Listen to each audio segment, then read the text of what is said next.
Welcome to Pleasureology Island, where your natural biological sex drive will always find a sympathetic home. I'm Freethought Steve, the lone pleasureologist. Welcome back to the Sex Positive Seminar for Humanistic Sexual Psychology. What is humanistic sexual psychology?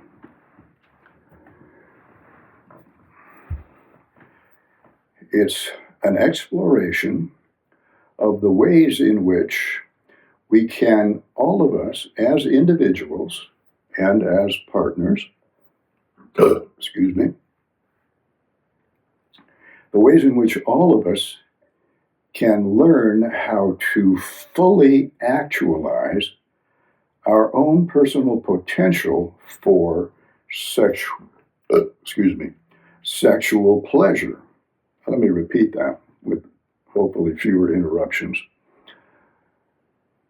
Humanistic sexual psychology attempts to help us learn how we can fully actualize, or how we can actualize our full potential for sexual pleasure. A potential needs to be actualized. The potential exists in our body, but especially in our brain, and especially in the circuits of our emotional brain. The sexual circuits of our emotional brain, that's where sexual arousal begins. Sexual arousal doesn't begin in our sex organs. Sexual arousal begins in our emotional brain. And sexual arousal is one of our basic emotions. Hunger is a basic emotion, laughter is a basic emotion, crying is a basic emotion, anger is a basic emotion, fear is a basic emotion, and sexual arousal is one of the basic emotions that can be produced by our emotional brain. And our emotional brain's nerve circuits for producing sexual arousal mature fully at the time of puberty, when our sex gonads, that would be our testes and our ovaries, begin to produce sex hormones that go from the testes into the bloodstream, from the ovaries into the bloodstream. And through the bloodstream, they are carried up to the brain, and these hormones bathe the brain, and in so doing, they activate the genetic mechanisms in the cell bodies of our nerve cells, the nerve cells that form the sexual arousal circuits, so that those nerve cells within the nerve circuits that produce sexual arousal become fully mature, they connect with one another, and they become responsive to sexual stimulation from the outside. Now, we've been moderately responsive to sexual stimuli from the outside throughout our entire lives. In the childhood period from 3 to 7 and then on up, we can become sexually aroused, we can become sexually interested in things, and so those nerve circuits are already operating. We can have erections and sexual arousal when we're children,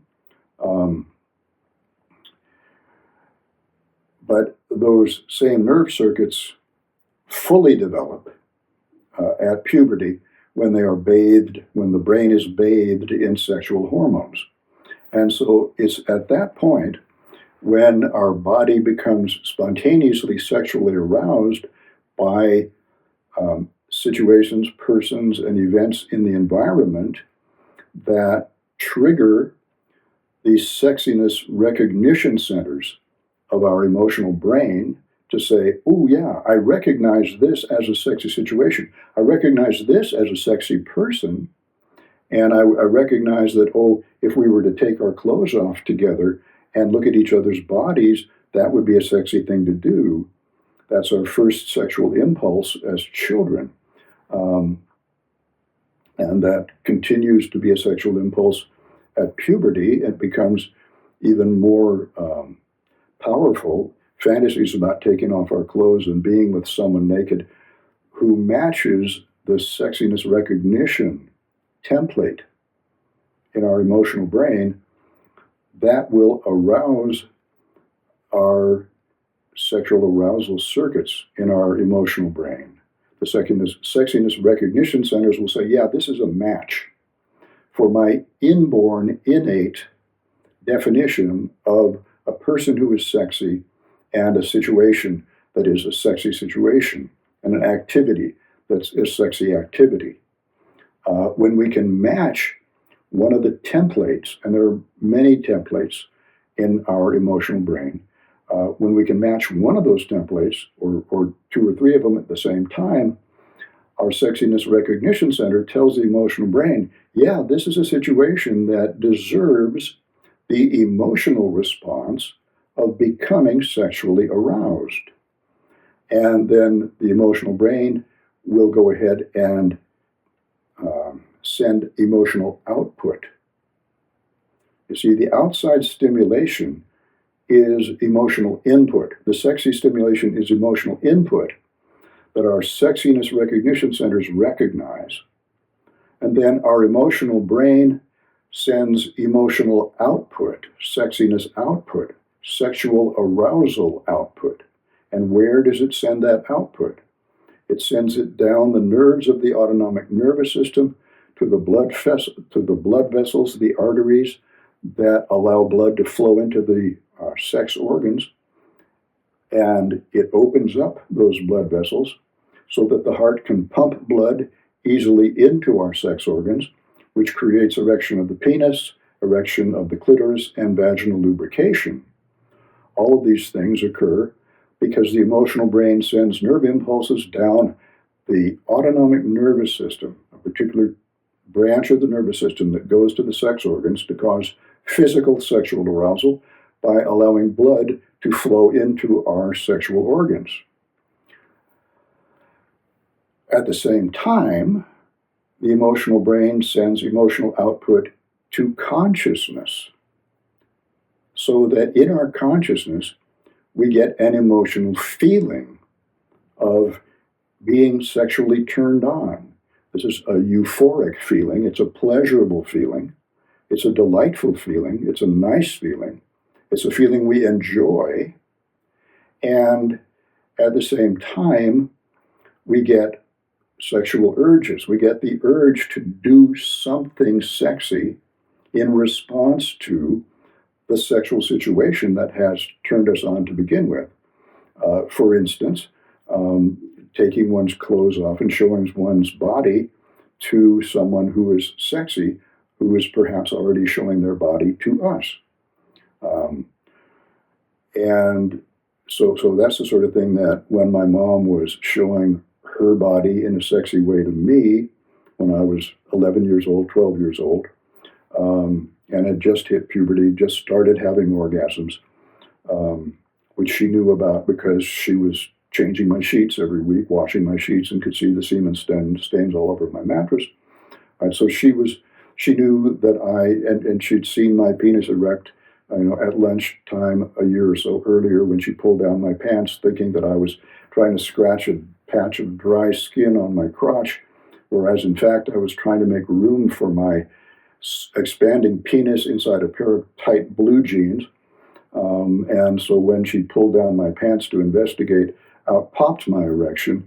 This was when I was about probably 10 and a half years old, not quite 11.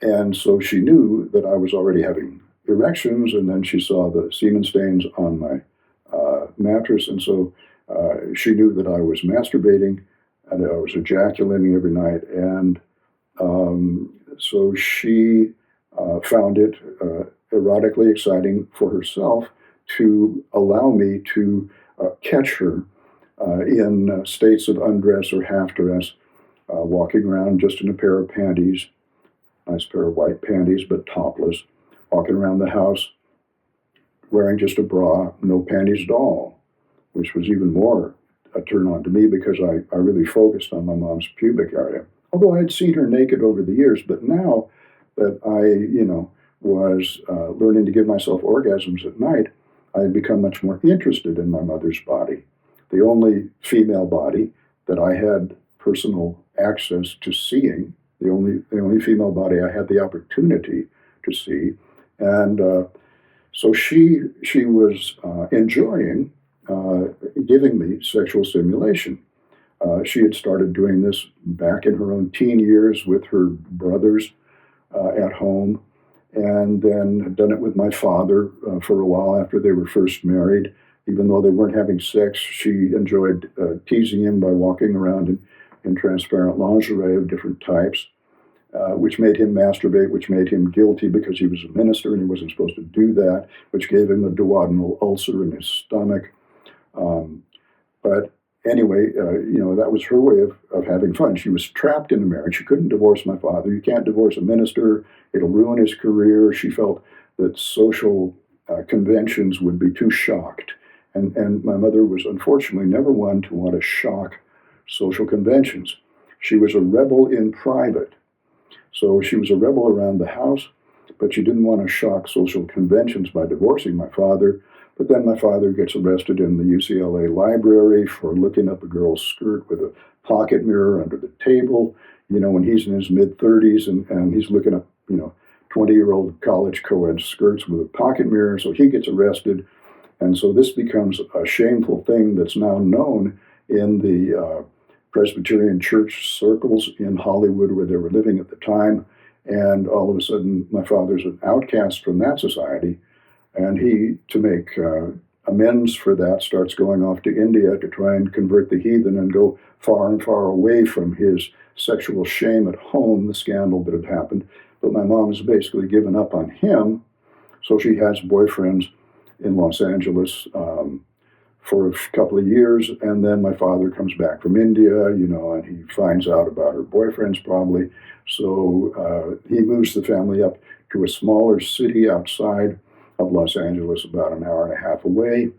And there my mom, she can go to the beach. We have a private beach that's just a couple miles from our house. So she can go down to the beach and show herself off and exhibit herself at the beach. But she can't get naked anywhere except in the house. And of course, when beach season ends at the end of the summer, she's sort of confined to the house. And so her exhibitionism finds an outlet in the house by her letting me see her naked and in lingerie around the house. And then one day, my dad sees semen stains on my sheets that she's about to wash. And he realizes that I've been masturbating. And so he comes into my room and tells me this has got to stop and shows me the part of the sheet that has nose boogers on it instead of showing me the semen stains because he's too embarrassed about masturbation to even show me what it is that he wants me to stop doing. So I don't get the message. I think he just wants me to stop rubbing my nose boogers on the sheet. So I rub them from then on a Kleenex on the nightstand, no problem. But then he realizes that still he hasn't gotten through to me. He still can't talk to me about it. He can't say anything to me about masturbation, about what it is and why I should stop it. But he has a little book he's going to give me full of sort of sex-negative Christian attitudes that he gives me that makes me believe now that God hates masturbation and I'm letting Jesus down by masturbating and that I'm out of control and I've got to stop this, basically. So he ruins my fun that way. But I just wanted to, he didn't stop my fun. Of course, he's not going to stop my biological sex drive, which has by now learned how much fun orgasms are and how pleasurable they are. And so my brain has developed an appetite for the pleasure of sexual stimulation and orgasm. And it's like hunger and the desire for food. Our brain has developed an appetite for food, and when you're hungry, it's not going to let you forget that fact. As long as you stay hungry, food is going to be popping into your mind as an object of desire. And so The same way with the hunger for the pleasure of orgasm, the option of masturbating is always going to come back into my mind, and as a way to experience that pleasure of orgasm, even though my father has now told me that God doesn't want me to do that. And so now I am in a conflict, an emotional conflict situation that is going to last for the next 3 years, 3 or 4 years, until he finally gets some marriage counseling because my mom's divorcing him to marry someone else. And my dad has to go through marriage counseling as part of the process of getting a divorce back in the 1960s, 1964. It was a long, drawn-out process. It was hard to get a divorce. And you had to go to counseling first in order to try and make the marriage work before the state would allow you to break the marriage up and marry someone else. So that was a good thing for my father because the marriage counselor, said to him, "Listen, masturbation isn't that a big a deal. It's just something that everybody does basically, and it doesn't harm anybody, and you shouldn't think of it as being anything sinful or wrong morally." And so that in turn prompted my father to tell me one day when he was driving me to school one morning in the 10th grade. By now I'm 15 years old, so this is like 3.5 years later, to tell me there's nothing wrong with masturbation. It's okay, it's fine, which was a great relief to me. But there were 3.5 years there when he had me believing that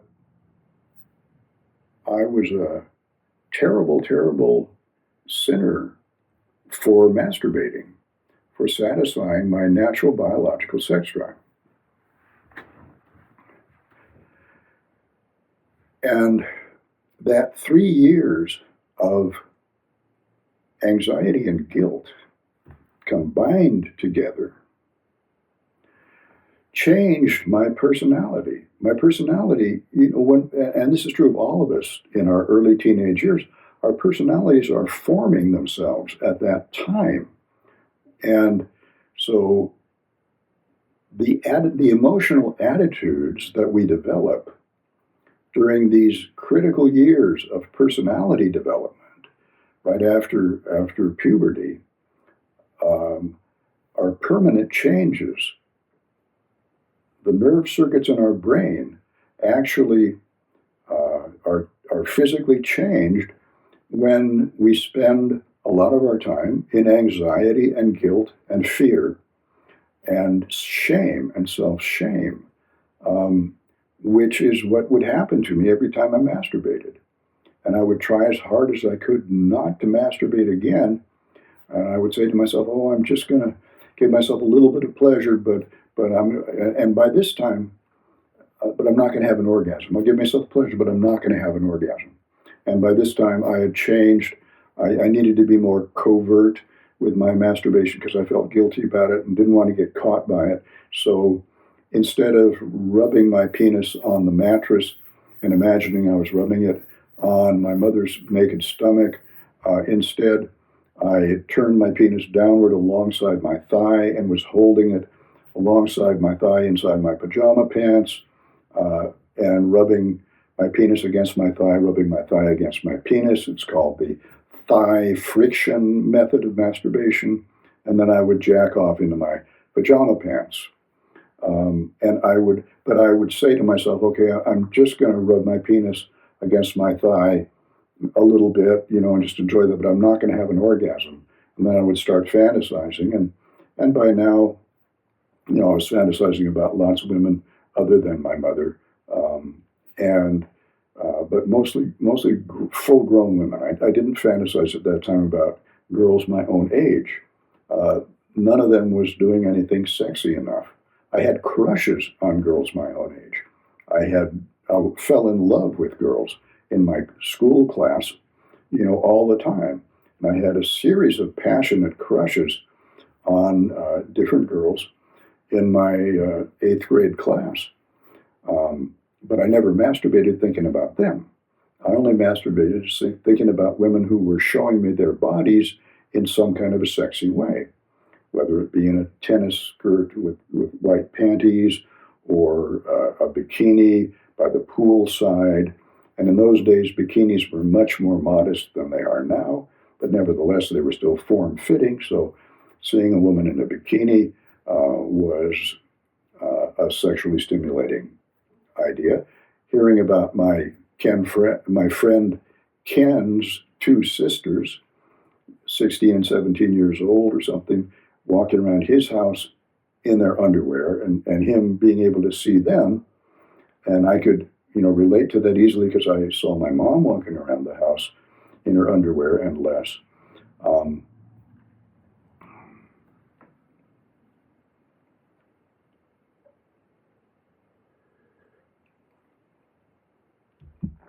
So just the thought of Ken telling me that, and then I could visualize that in my mind. I have a good visual imagination, and so I could visualize his sisters walking around the house in their underwear, and that would get me turned on enough as I'm rubbing my penis against my thigh. My penis is getting harder and harder, and then eventually all of a sudden it just feels too good to stop, and I've just got to go on and give myself an orgasm, and I give myself an orgasm, and whatever woman I'm fantasizing about, I'm saying, oh, I love you, as I have my orgasm, and then immediately afterwards, in our brain, the nerve circuits change rapidly right after an orgasm for a man.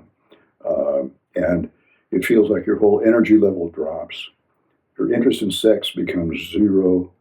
And at that point of low energy, which is just a natural physiological thing that happens in the brain after a male orgasm, there's no point the male continuing to be sexually aroused. He has shot his wad, literally. He has delivered the contents of his seminal vesicles somewhere. and so biologically, since his penis has shot all of its semen out, there's no point in him continuing to be sexually aroused. So evolution has designed our brains, the male brain, so that it immediately loses interest in sex. And it immediately feels like, oh, I'm never going to be interested in sex again. I'm never going to want to have another orgasm again. I just had one. Now I feel really guilty about it because God saw me have it. Jesus saw me have it. They know I've been a sinner, and I've had an orgasm and expelled my semen, and I feel guilty. I feel sinful. I feel ashamed of myself, and I have to beg their forgiveness. I have to beg the forgiveness of God and Jesus, and promise that I will never ever do this again. And when I make that promise, I'm 100% sincere, because right after a man has had an orgasm, it's very easy to promise that I'll never be sexually active again, because all sexual desire has drained away from consciousness. And it's very easy to imagine never needing to have another orgasm in your life. And so I would always make that promise, and then I would break it again the next night or the next morning or whenever. And so I went through this constant cycle of feeling guilty and sinful all the time for 3.5 years, from the age of 12 on up to 15 and a half, let's say. When my father finally said, oh, by the way, there's nothing wrong with masturbation, so forget what I told you 3.5 years ago. But my emotional brain believed that at the time. And it continued to believe that because I continued to be religious.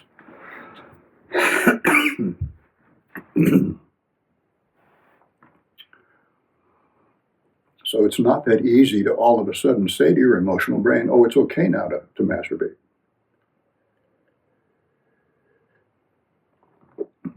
It got rid of like a superficial level of sexual guilt, but not a deep level of sexual guilt. And it didn't get rid of the changes in my personality that had occurred because of 3.5 years of feeling ashamed of myself and also feeling anxious, constantly anxious that somebody would find out that I was a masturbator. And I would be ashamed in front of everybody.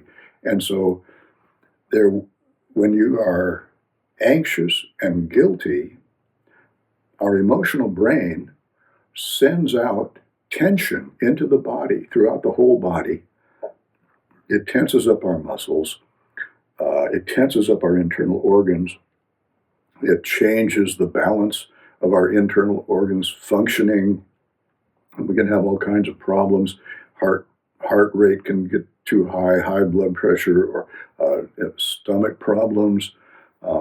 It changes the balance of antibodies in our bloodstream because it changes our immune system. The autonomic nervous system affects our entire body. And so when the emotional brain is in a chronic state of anxiety or guilt and shame about oneself, then that does bad things to our entire body. There's not a cell in our body that is there's not a cell in our body that is unaffected by that. Every cell in our body is affected by the changes that our emotional brain brings about in our autonomic nervous system and in our hormone system throughout our entire body, and in our immune system and in our brain, because we want to run away from the awareness of ourself as a sinful, shameful person, guilty person. And one way we can run away from ourselves is by thinking obsessively, ruminating and fantasizing obsessively. We lose ourselves. That was when I really started reading a lot and losing myself in my reading, because I would be less anxious if I was lost in an imaginary world that I was reading about, rather than just being aware of myself in reality. I didn't want to be aware of the anxiety and guilt that I was feeling. I wanted to lose my awareness of myself.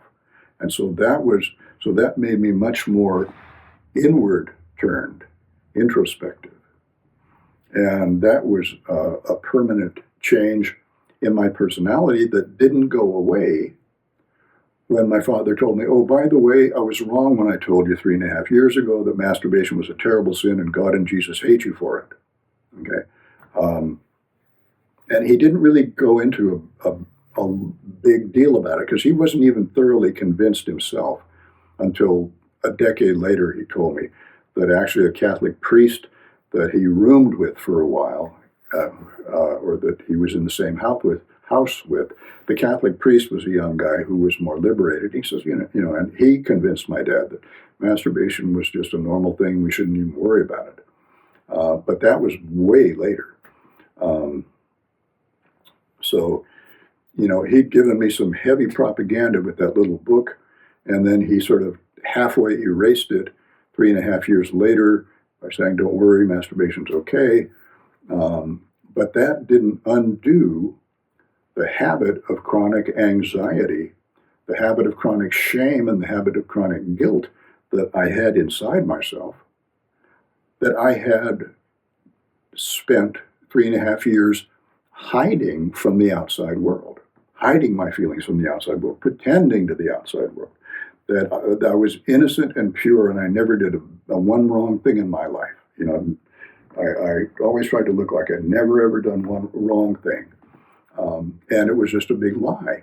So sexual shame and guilt causes us to develop a phony personality, a false personality that we then put forward to the rest of the world. And we soon forget that we're putting on this act. And we forget, we successfully manage to hide our own shame, anxiety, and guilt from ourselves. And we act like everything's perfectly normal, and we believe everything's perfectly normal most of the time. But what we've done is we've repressed our feelings. We've cut ourselves off from our true feelings about ourselves. And so what I realized when I grew up and started getting high on cannabis and started being aware of my consciousness and aware of my feelings, aware of myself. The psychedelics, I took LSD a few times, and the psychedelics, including cannabis, make us much more aware of what's actually going on in our own consciousness. And so I began to be more aware of the amount of anxiety that I had. I began to be aware that, I was not relaxed, but I didn't know how to get relaxed. I didn't even know that it was possible to get relaxed. Everybody kept saying, well, if you really want to, you can be as high on acid as you are on acid without using drugs. You can get to the same place without using drugs. But that was always just a bunch of wishful thinking. Nobody I knew ever did. And of course, you can't have the same euphoric high without psychedelics that we can with psychedelics, because psychedelics are a very real chemical that we introduce into our brain that really activates certain receptor sites and activates the dopamine circuits, activates the serotonin circuits, activates the opiate circuits. All of these circuits get activated by the psychedelics in one way or another, so they do, in fact, change consciousness.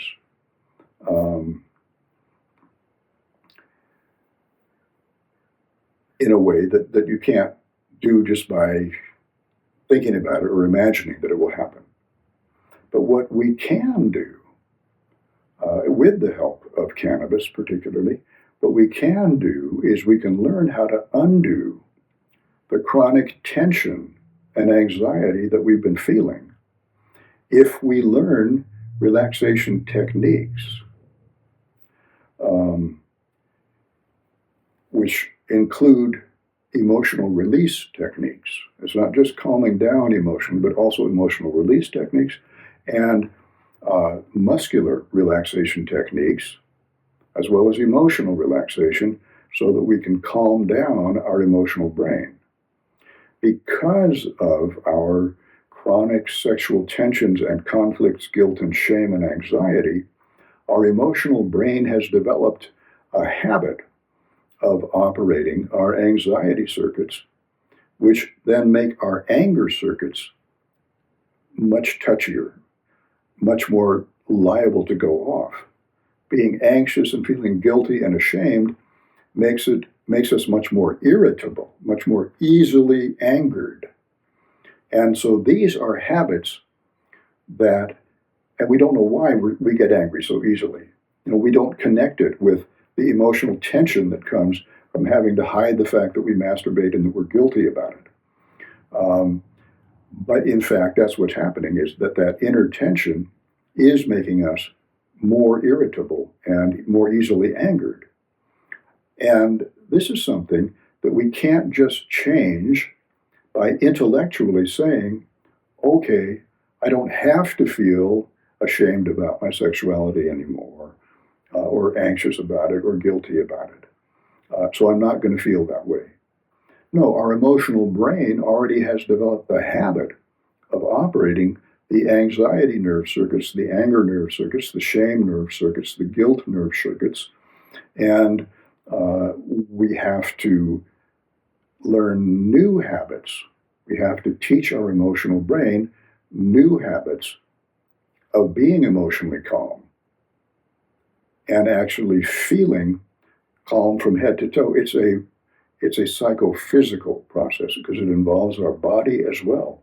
We have to learn how to relax our body, calm down our autonomic nervous system, our breathing and our heart rate and everything else. Relax all the muscles from head to toe. We have to learn how to not be obsessed with thoughts. We have to learn how to not run away from the present moment by being so caught up in our own thoughts that we're really living in a fantasy world.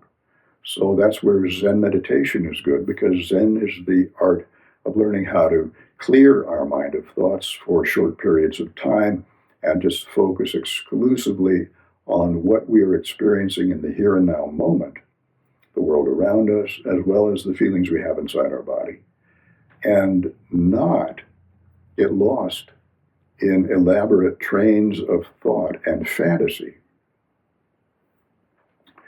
So that was what I learned to do starting in 1972 at the Pinecrest Summer Drama Workshop, where our teachers taught us all these muscular relaxing exercises and some yoga stretches. And I got the idea of doing Tai Chi, which is very calming. You move very slowly, because one of the things about anxiety is that it makes us move very rapidly. But Tai Chi allows us to move very slowly and calmly.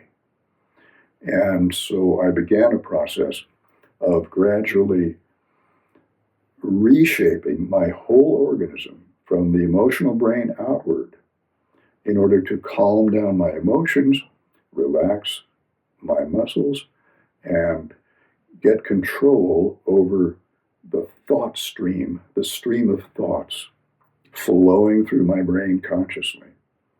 And so I began to be able to clear out my consciousness of thoughts, have my body nice and relaxed, have all of my internal organs nice and calm, have my emotional brain nice and calm, and learn how not to broadcast anxiety from my emotional brain down into my body. And once I learned how to do all of these relaxing, calming things, then getting high became way more pleasurable. All of a sudden, it was like, wow, getting high on cannabis, I could be as calm as previously I needed to take LSD in order to get that calm. Whenever I would take LSD, I would get completely calm. But now I could get calm like that, just getting high on cannabis. And I was able to feel my whole body so much better. I was able to enjoy being in my own consciousness and being in my own body in a way that I couldn't remember ever enjoying before. So it's possible to undo the effects of the negative emotional learning that sexual shame and sexual anxiety creates in our emotional system during our early years of puberty. But in order to do that, one of the things that we need to do is become completely comfortable with whatever favorite sexual turn-ons we happen to have learned during that critical period of sexual learning, early, right after puberty and onwards. Whatever those, see, our emotional brain during those years will opportunistically get turned on by whatever the sexiest stimulation from the environment happens to be, the sexiest person and the sexiest situations and the sexiest activities, whatever they happen to be. Our emotional brain will recognize those situations as sexy, will lay down a strong memory of those situations, and in the future, when we're in similar situations, those sexual memories, strong memories of arousal and orgasm, will make us easily aroused by situations that resemble the situations that turned us on the most when we were first learning to get turned on and have orgasms. And what we have to do in order to be completely calm with our own sexuality, be completely at home with every sexual impulse and urge and desire that we have, so that we're not afraid of them, is to accept these early turn-ons, which are still very powerful turn-ons, and perhaps the most powerful turn-ons that our emotional brain will have throughout our life. These early turn-ons, we have to accept them as part of our ongoing sexual nature and not feel ashamed of them. because if we feel ashamed of our turn-ons, then when we're in a situation that turns us on in that way, but we're ashamed of it, then we have to push that sexual arousal, we have to push that image, whatever it is that is turning us on, out of our mind. We have to repress it. And by doing that, we interrupt, we block our natural sexual arousal process. And we may lose our sexual arousal because we're having to thrust out of our mind some sexually arousing idea or fantasy that we feel ashamed of. That's why it's important for us to learn to not be ashamed of our sexual fantasies, whatever they happen to be.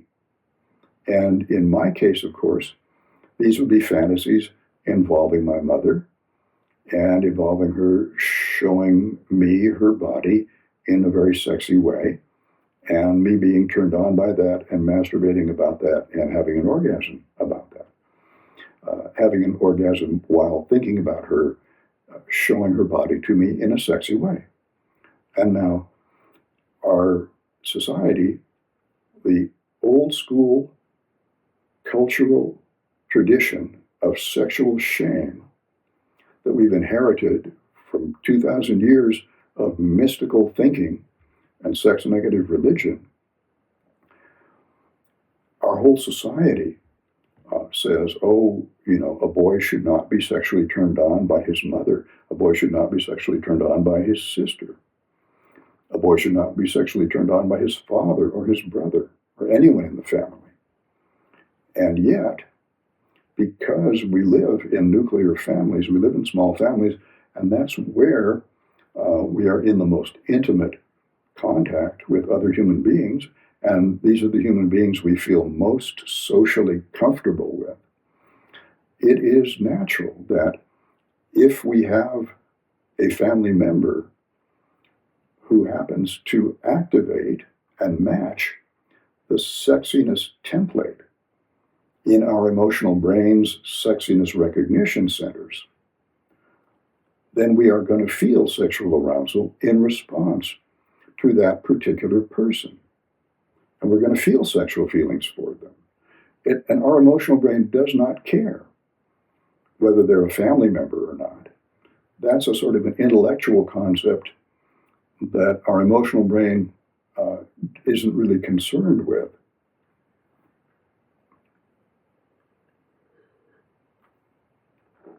That is, our sexiness recognition centers aren't concerned with it. The social centers of our emotional brain are concerned about whether the sexual arousal that we feel for a family member would be approved or disapproved of by other people. There's a part of our emotional brain that is the socially sensitive part of our emotional brain that worries about what will other people think?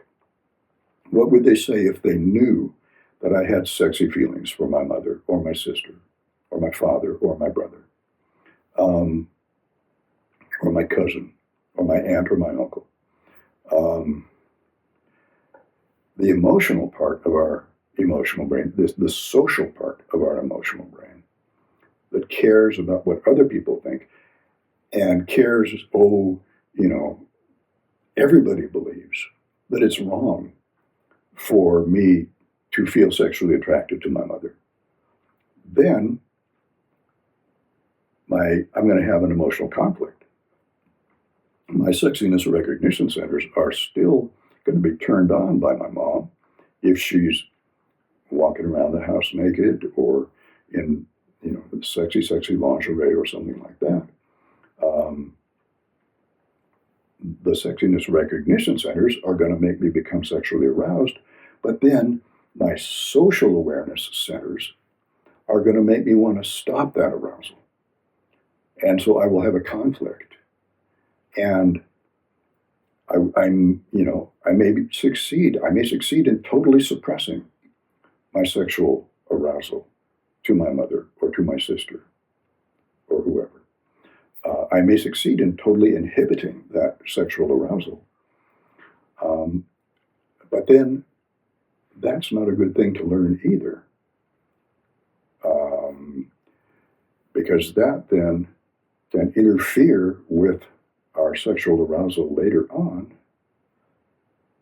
And the only way we can feel holy, the only way we can feel pure or like a good person, is to suppress those feelings that society says are wrong. And so then when we grow up, we've got these feelings, these memories that we've buried and repressed and denied and refused to allow into our consciousness. But if we're in a sexual situation with someone else, and something about that situation brings up the memory of some sexy interaction with a member of our family, or some sexy desire that we had for a member of our family, that if it comes back into consciousness while we're being sexually active with someone else and being sexually aroused with someone else, then we may have to then our anxiety comes up again, our shame comes up, and we have to try and push that out of our mind, and that will interrupt our arousal with the person that we're with. Unless we're very successful, we keep it out of our mind, and we really focus strongly and intensely on staying focused on the person that we're being sexually active with, but keeping that out of our mind. What we've got there is the problem of tense sexuality. We don't have relaxed sexuality because we have the tension of trying to keep these forbidden ideas out of consciousness. And this kind of tense sexuality prevents what I call super euphoric sex, the expansion of sexual bliss throughout consciousness, and then full consciousness orgasms afterwards. In order to attain these super euphoric sexual experiences, we have to be simultaneously emotionally relaxed, unconflicted, no tension in our emotional brain, but also the emotional brain is aroused and turned on. So the sexual arousal circuits are firing, but the anxiety and tension circuits are calm, because we're not afraid of any of our sexual wishes or desires, no matter what they happen to be. If a memory of my mother comes into my mind, and a memory of masturbating, looking at my mother, or thinking about looking at my mother when she's naked comes into my mind while I'm having sex with someone else, with a partner, that's all right. I let it into my mind. I let it add to my arousal instead of diminishing my arousal, because I don't have to fight it. I don't have to split my attention between fighting off the forbidden idea and focusing on the partner that I'm with. I can allow that idea, which society would say is forbidden, and I can say, no, there's nothing that I should feel ashamed about, because my emotional brain got sexually aroused by my mother because she happened to be the most sexually arousing person in my environment. She was the only woman who I saw in person and live, naked and in her lingerie, and letting me see her, deliberately letting me see her in sexy outfits, or walking around the house, or standing in her bedroom in front of the mirror, admiring herself in that beautiful outfit with high heels and stockings and a garter belt and a bra, and I think she had gloves on, I don't know if she had a hat on even. I mean, she could leave her hat on. The one thing that she didn't leave on was her panties. And so she was admiring herself in the mirror, looking as sexy as possible with no panties on, but all the rest of this lingerie. Where she stood was when I came out of my bedroom, it was right there. And so she was waiting for me to come out, and she just needed me to see her just for a moment or two. And then she knew that she had given me a view of her beautiful body. And she only wished that I could come to her and tell her, Mom, I think you have a beautiful body. That's all she wanted to hear.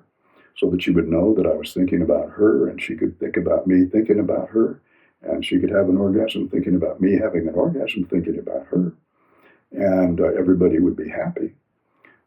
If I say, okay, there's no reason that for me to feel ashamed about that.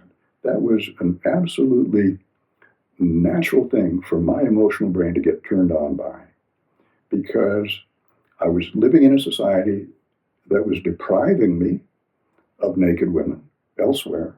Back in 1960, there were no strip clubs, there were no movies showing naked women, there were no R-rated movies at all. Everything was PG, at worst PG-13. Very, very little sexual stimulation in the outside environment, but here in my house, nothing could be sexier than my mom looking like a modern day version of Aphrodite, the ancient Greek goddess of love and sexuality, a blonde Aphrodite in my own house walking around naked. How is my emotional brain not going to get turned on by that? If my sexiness recognition centers are genetically programmed to recognize a naked woman as a sexy object. If I had a sexual recognition template for naked men instead of naked women, then my mom would have had no effect on me. I wouldn't have become sexually aroused by her.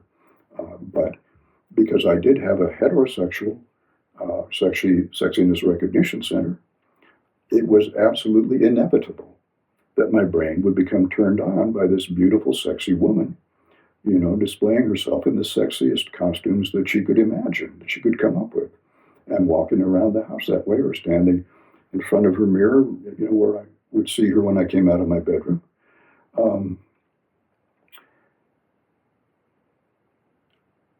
There is only one reason that there are sexual taboos in society.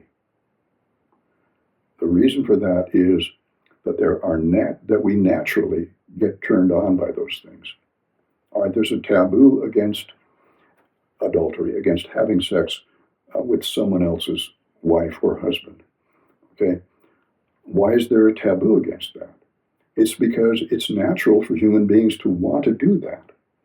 And if there's no prohibition against having sex with someone else's spouse, then people will do it.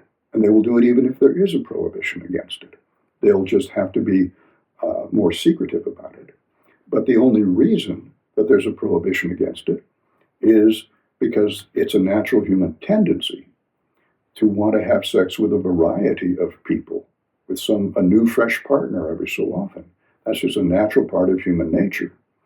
And that's why there's a taboo against having sex with somebody else's spouse, in order to keep the peace in society. Because if there is no such taboo, then the spouse that's getting cheated on becomes jealous and angry, and there's violence within the social group. So in order to keep peace within the social group, there's an official prohibition against adultery, which doesn't mean that it doesn't go on, but at least it keeps it secretive enough that it minimizes the amount of actual conflict between spouses and lovers. And I'm not saying that is something that should not be prohibited. I think that it all depends on the individual case, that who is doing what. And I do think that nowadays, given the epidemic of STDs, I think that if I am having sex with anybody, whether it's my partner or whether it's a wife or a temporary partner or something, if I'm having sex with one person, I have their sexual health in my hands, in my responsibility. It's my responsibility to take care of their sexual health by not having sex with anybody on the side where I could catch an STD and then pass it on to my primary partner. So I am very much in favor of monogamous relationships. They don't have to be lifelong monogamous relationships, and people can make whatever arrangements they want, but they should be very, very responsible, and they should not be. I don't think we should cheat on someone without them knowing about it, because if we're still having sex with them and we have sex on the side, we could be giving them an STD, and I think that is an ethically wrong thing to do. So husbands and wives may choose to say, okay, we're not going to have sex with each other, but we're going to let each other, have outside lovers, just quietly and discreetly. We're going to choose to do that. But then we're not having sex, the two of us. But I think a triangular relationship is asking for trouble because you don't know who that other person is also having sex with. And so they may, there may be a chain of transmission of STDs back and forth. And so I think for intelligent sexual happiness, we should not engage in multiple partners when we're actually doing something with those partners that would perhaps transmit STDs. Phone sex is something different because you don't transfer STDs through phone sex. So that's a different kind of thing. Anyway, to get back to my main point, which is whatever our sexual favorites are, whatever our favorite sexual turn-ons are, and however we have acquired them through experience in our early years, we should become completely comfortable with them and completely relaxed with them as a fantasy that we can bring into our consciousness at any time, whether we're having solo sex or partner sex, and allow that fantasy to turn us on and increase our arousal. And that's a good thing. But we have to make friends with the contents of our sexual unconscious. That all of our sexual desires should be allowed to come into consciousness, and we should make friends with them rather than being scared of them. Okay, well, that's enough for now. I know I didn't get around to talking about what I promised to last time, where, in fact, what happened was once I was an adult and once I had become psychologically more sexually mature, I was able to get back in contact with my early sexual desires and accept them without shame, and including my desire to be naked and look at the naked body of a woman and who resembled my mother and let her look at my body. And an occasion where that happened down on the nude beach, where I had sort of the perfect opportunity to relive the childhood fantasy that I never got to act out in my childhood years. And so next time I will tell you what happened in that particular situation. Okay, thanks for listening. Talk to you again soon.